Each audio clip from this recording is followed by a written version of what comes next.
आज का हमारा पोएम है क्लास 10th का अमेंडा।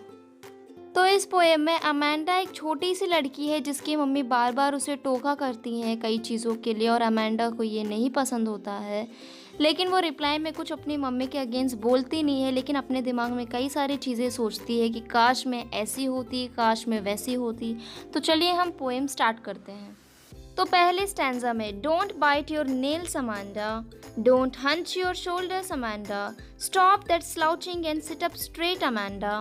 तो इस स्टैंजा में अमेंडा की मम्मी बोलती हैं कि अपने नाखूनों को मत खाओ अमेंडा, और अपने शोल्डर्स को ऐसे झुकाकर मत चलो अमेंडा, और ऐसे लेज़ी तरीके से चलना बंद करो और स्ट्रेट बैठो Amanda. Next, there is a languid emerald sea where the sole inhabitant is me, a mermaid drifting blissfully।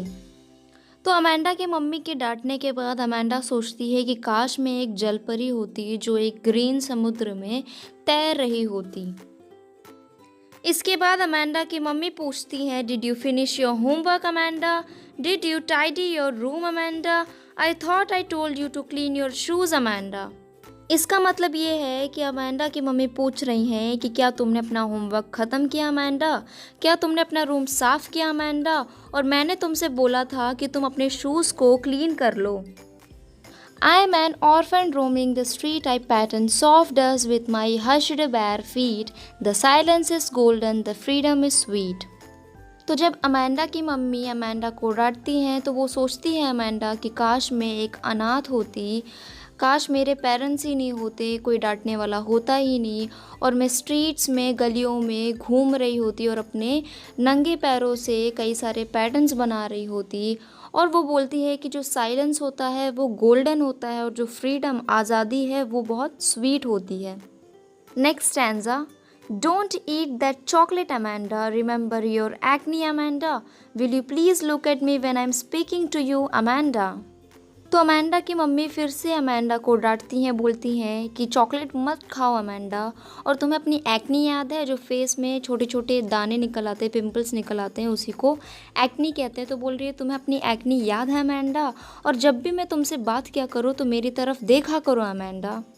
Next, I am Rapunzel, I have not a care, life in a tower is tranquil and rare, I will certainly never let down my bright hair। अब Amanda अपने आप को Rapunzel समझ रही है, Rapunzel बोल रही है। रेपुंजल एक प्रिंसेस है जिसको एक चुड़ैल उठा कर लेके चली गई थी और अपने एक लंबे टावर में कैद कर दी थी।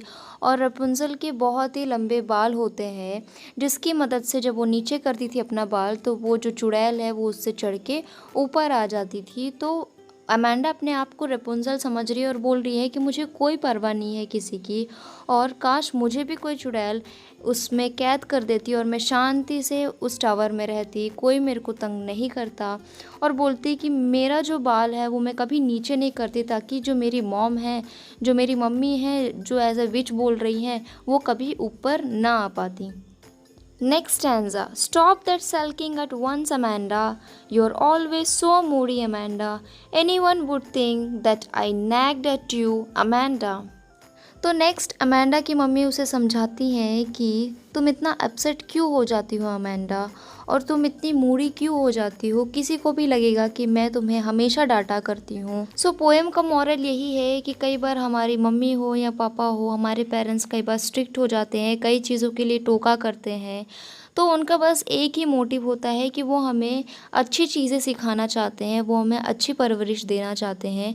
तो इस पोएम में भी ऐसे ही है। अमेंडा की जो मम्मी है, अमेंडा कई गलत चीज़ें करती है, उसके लिए उसकी मम्मी उसे टोका करती हैं। सो पोएम यहीं पर ख़त्म होता है। अगर आपको ये वीडियो पसंद आया हो तो लाइक करना, चैनल को सब्सक्राइब कर देना, और कमेंट सेक्शन में बताना कि वीडियो कैसे लगी, और आप कई सजेशंस भी दे सकते हो।